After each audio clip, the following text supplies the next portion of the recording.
Hello friends, આજે આપણે બનાવશું દૂધી અને દાળનું શાક. તેના માટે ચણાની દાળ આપણે સાંજે જ પલાળી દીધી હતી. તમે જોઈ શકો છો દાળ પલળી ગઈ છે. હવે આપણે એક દૂધી લીધી છે, ટમેટા અને લસણની કળીઓ લીધી છે. હવે આપણે દૂધીને છીલી લેશી. આપણી દૂધી છીલાઈ ગઈ છે, તમે જોઈ શકો છો. હવે આપણે ડીટીયા કાપી લીધું અને હવે આપણે સુધારી લેશી.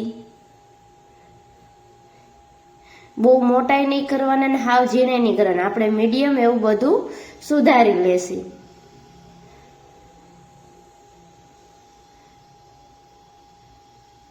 ઝીણું કરશી તો પછી દેખાશે નહીં, મોટું કરશી તો ચડશે નહીં. આપણે મીડિયમ સાઈઝનું તમે જોઈ શકો છો દૂધી સુધારી લીધી છે. હવે આપણે કરશું વઘાર.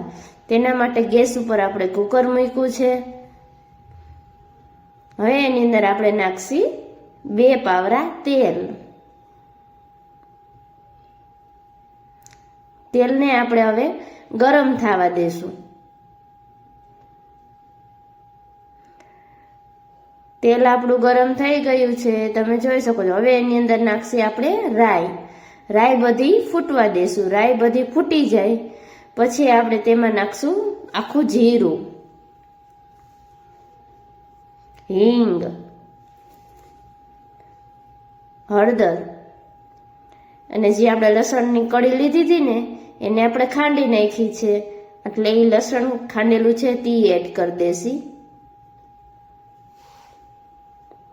હવે આપણે દાળ પલાળેલી હતી એ લઈ લીધી છે, એ ધોઈ અને ઓરી દીધી છે. હવે સરસ એવી એને આપણે તેલમાં ચડવા દેશી થોડીક વાર પહેલા. તે તેલમાં ચડી જાય ને થોડીક વાર પછી જ આપણે તેમાં નાખશી દૂધી. તમે જોઈ શકો છો તે તેલમાં ચડી ગઈ છે. હવે આપણે તેમાં નાખશી દૂધી.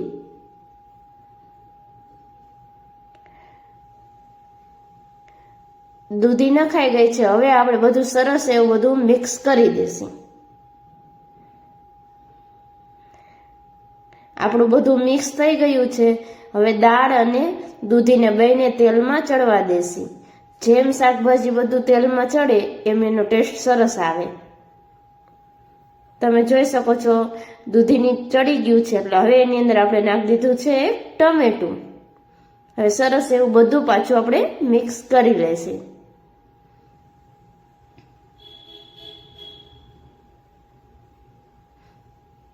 સ્વાદ અનુસાર આપણે હવે મીઠું નાખશું.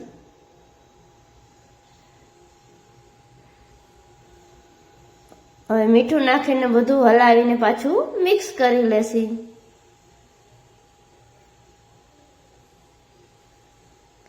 હવે નાખશી આપણે લસણવાળી ચટણી. અમે પાણીવાળી કરી નાખી છે, કારણ કે જાજી લસણવાળી હોય, લોંદાવાળી હોય તો પછી આમાં નોખી ન પડે ને ચડતા વાર લાગે, એટલે આપણે થોડીક પાણીવાળી કરીને નાખી હતી. તમે જોઈ શકો છો જો ચટણીને બધું કેવું સરસ ચડી ગયું છે. હવે એની અંદર આપણે નાખશી પાણી અને સરસ એવું બધું હલાવી લેશી. અને હવે આપણે કુકરને બંધ કરી દેશી અને 4 વિસલ થશે તો આપણું શાક રેડી થઈ જશે. તમે જોઈ શકો છો આપણું શાક ચડી ગયું છે. હવે એની અંદર આપણે નાખી દેશી ધાણા ભાજી.